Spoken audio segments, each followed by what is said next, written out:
kasama ko si Kuya Alamat kasi gagawin ko na makeover. Makeover slash Q&A. Bago yan, kailangan natin yung makeup kit natin, ha? Wait lang, teka lang. Ay! Teka lang! Uy, Bes! Si Jello! Masabi mo na daw, gusto mo. Baka na parado. Ikaw nga, gusto ko usap mo. Bakit? Ba't ka dito? Hindi, gusto ko lang kasi magpaliwanag awal dun sa sinasabi ni Jeron eh. Ayoko na paliwanag mo. Lahat naman yung kasinungalingan eh.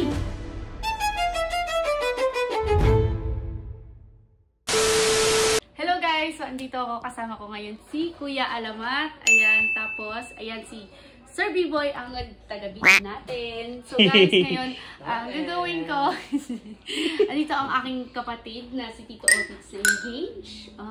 Tapos ngayon, kasama ko si Kuya Alamat kasi gagawin ko na makeover slash Q&A.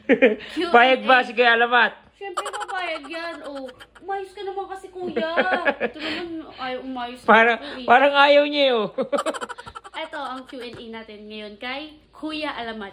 First question natin muna. Pero bago yan, kailangan natin yung makeup kit natin, ha? Wait lang, teka sige, lang. Tignan ko sino Sige. Ano mo muna? Ay! Teka lang. Shh. Uy, Bes! Si Jello. Sino? Si Jello. Oo, ano nga dito? Hindi ko alam. Ay, kuya, ano mo yun? Uy, huwag mo yung Kuya Alamat ha. Huwag mo na yun. Baka nag-usap ka maayos. Kalma mo lang ha. Ano yun? Bakit? Ito, oo, kausapin mo ako. Kunwari ako sa butchik. Gusto ko lang po talaga siya makausap. Bakit? Para saan?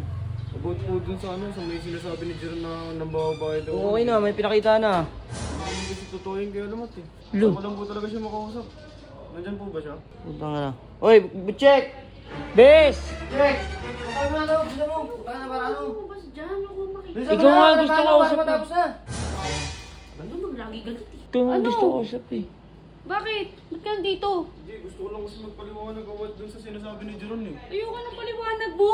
Lahat naman yung kasinungalingan eh. Bakit di mo ako pinapakinggan? Pakinggan mo muna kasi ako. May pinakita na din kasi. Oo. Yung pinakita na picture na yun, Papaliwanag ka pa. Andun na nga yung paliwanag eh. hindi mo nga ako pinagpapaliwanag eh.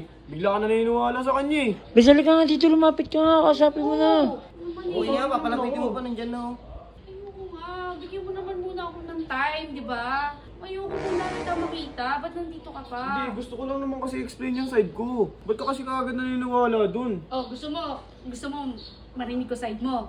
Oo. Sige. Di ba may pa-challenge yung kapatid ko? Ano yun? 200 followers. Oh. 200k. Malabo yun.